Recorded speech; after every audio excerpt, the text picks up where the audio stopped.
is Buxton. So I have no interest in Skaggs. And then on the other side of things, you've got Berrios at home, where he tends to do significantly better. But you're going up against an Angels lineup, while not altogether that scary, doesn't strike out a lot. So it really limits your upside, and does have a couple of guys that can kind of get going.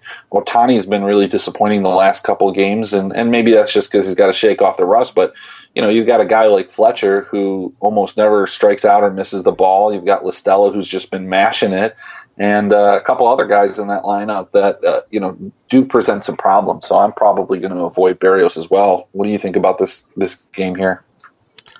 Yeah, I mean, I'm thinking the same thing. I'm right there with you, man. It's not my favorite target.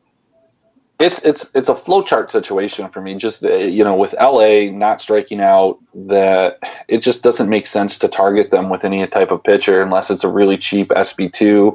One of those guys that's in there for like 4-5K, something in that range, because then you don't need as much. A win would suffice in terms of getting you half the points that you're kind of looking at. But Berrios has not been crisp at times, and he probably is going to go out and throw 15 strikeouts and complete game shutout this because of talking about him so poorly here.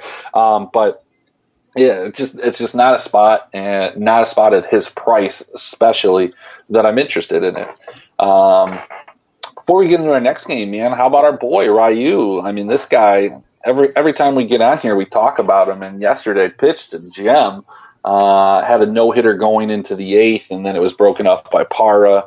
I was kind of worried because he was over 100 pitches, and Dave Roberts, but just another fantastic game from Ryu. Oh yeah, he's really just steady. He is a guy I targeted in almost every draft. I think I got him on one team.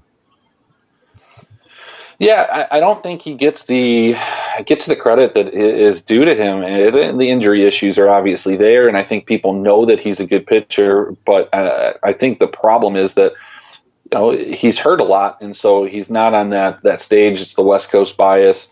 I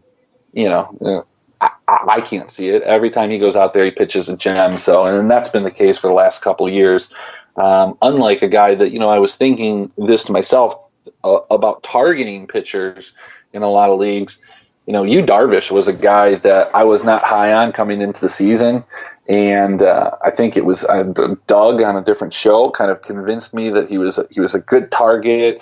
And then I got high on Yu Darvish. I was like, yeah, everything makes sense. This is a guy that's going a little bit too late.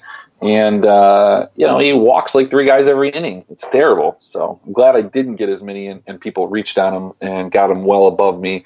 Same thing with Puig. So, a couple of those guys we were high on in spring training that we tried to draft in a couple of our drafts and we weren't able to get. And I know you were disappointed. I was disappointed. But, I guess we're getting the last laugh in those situations, huh? Yeah, absolutely. All right. Next game on the slate here, 8 o'clock tonight. We have got Cleveland versus the White Sox in Chicago.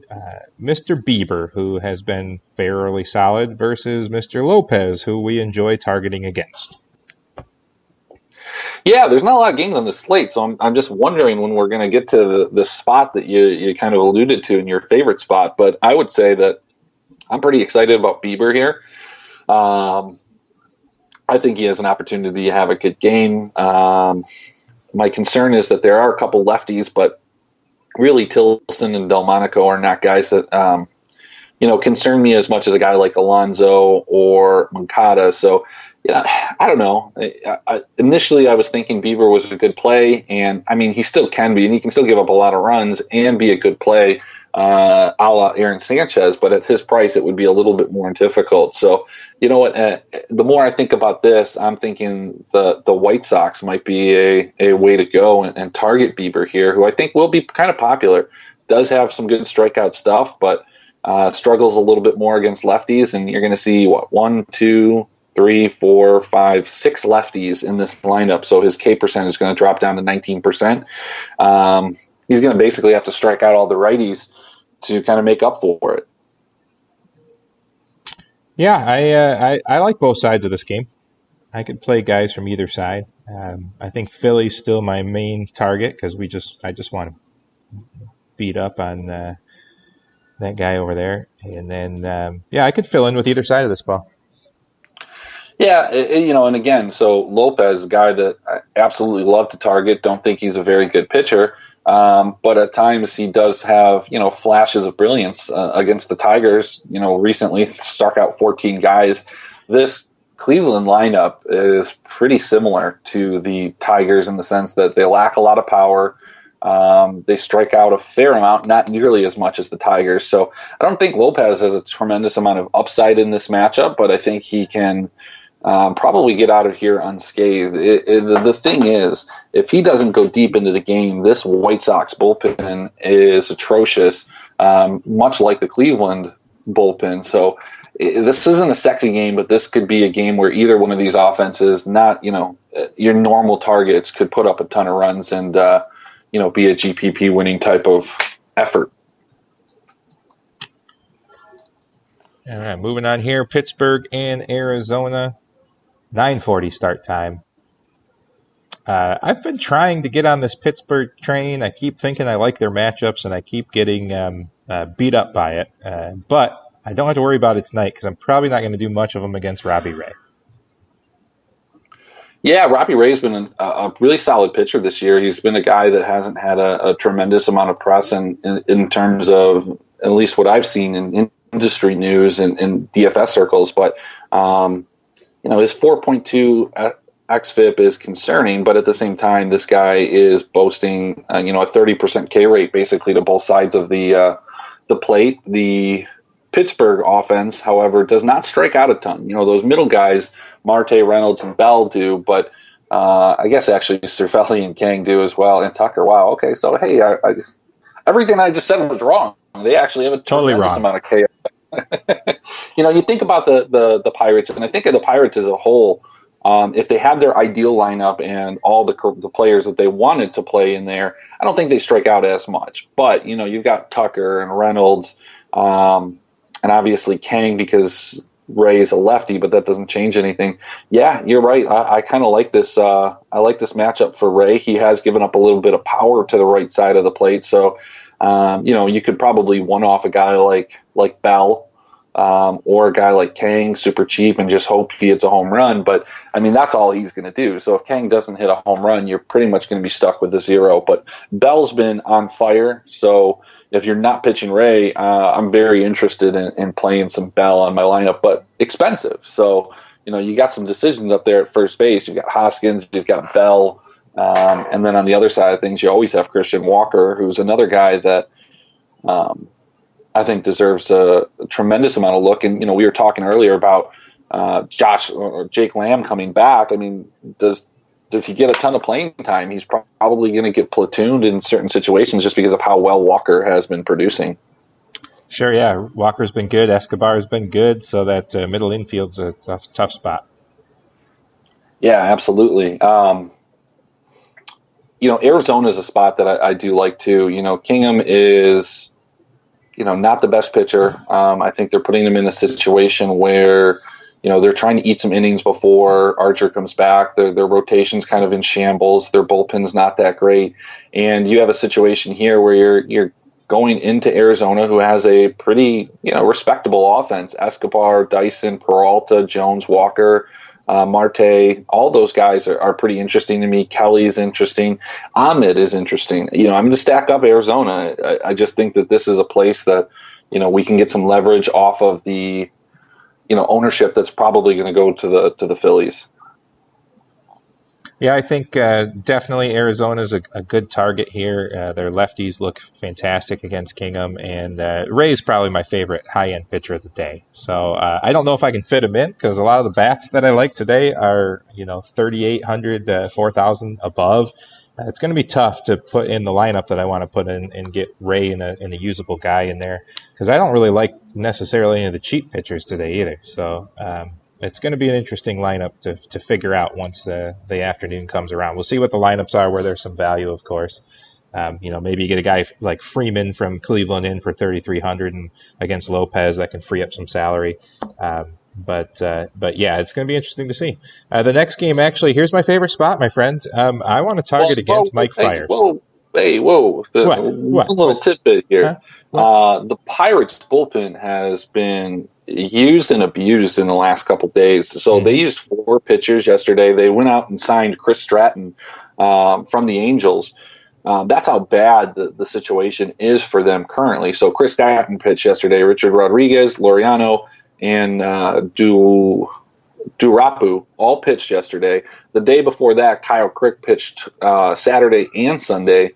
Laureano pitched on Saturday as well. Rodriguez pitched on Saturday, and Velasquez had a Friday, Saturday. So there's quite a bit of work that these guys have had, and they're not completely depleted. You're going to get a guy probably like Michael Feliz pitching tonight. They're going to get to them because Kingham's only going to pitch 4 innings. So that's another thing that I think is really interesting when you're looking at this matchup for Arizona, is that they're going to get into a Pirates bullpen that I think is a little bit depleted. And, I think it's going to be a good situation for them. So really high on Arizona for that reason in addition. So. Yeah, so looking through that, you can save a little money coming off Hoskins and going to Walker. There's a couple of guys you could get in there but Arizona bats are pretty expensive right now. So it just depends on what you can get in with your other pitchers, I guess. So, because I'm looking through this, and the cheap pitchers here, Kingham, I don't want anything really to do with him. Lopez, maybe you could talk me into Lopez, because I just think Cleveland sucks. I don't want Skaggs against Minnesota. I could play Kikuchi definitely against Oakland in Seattle at home. I could get behind that, but that's like the cheapest guy that I like, and he's 7,500. So it's going to be interesting to see how to spread the wealth today. Yeah, some guys that are cheap on the games that we've talked about so far. You got a Jason Kipnis, Carlos Gonzalez, Jake Bowers. Those guys are all, sub 4K. You've got Marwin Gonzalez against Skaggs at 3.3 first base and outfield eligibility. Yonder Alonso at 3.4K. So inexpensive guys are out there. It's just how you're going to put them together in your lineup. If you're going to have a big stack like, let's say, the Phillies, putting Abdul Herrera in that stack at 3.7, that works a lot better. And it looks like Real Muto's price has actually come down to more of a reasonable 4.1. When they were putting this guy at 4.8, 5K, it was just kind of ridiculous. But let's go ahead. Let's talk about your favorite spot. Tell me why you love it. Well, I like Seattle against Mike Fiers, man. He threw a no-hitter, his second of his career, but he's not that quality of a pitcher. He just isn't. And if you look through the history of guys after no-hitters, now it's not decisive, obviously, but more likely than not, they have an off game because they're tired. He threw 130 some pitches. He had the emotions and the adrenaline running through his body for that. And I think that a guy like him it's not like Scherzer or Verlander coming off a no-hitter who have, ice in their veins. This is a different story. So I absolutely want to go after Mike Fiers tonight with the Seattle Bats. Yeah, and it kind of profiles, a few weeks back, I broke down Seattle and the type of matchups that we want to target Seattle in. Another team that just doesn't, that they're the top scoring offense in the league, but they just don't feel like it, and they have some guys on here that, can really mash the ball, but they have a bunch of other guys that are just kind of, not really exciting to roster on DFS. So they don't ever get owned nearly as much as they should.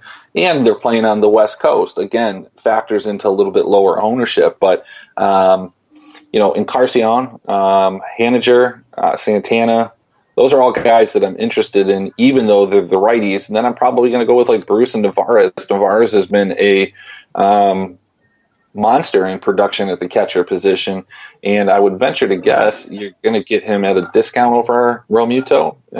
He's 43. I guess no. It's not great. No. Yeah, he's actually more expensive than Realmuto. Yeah, it's just, here's the problem for me with Seattle.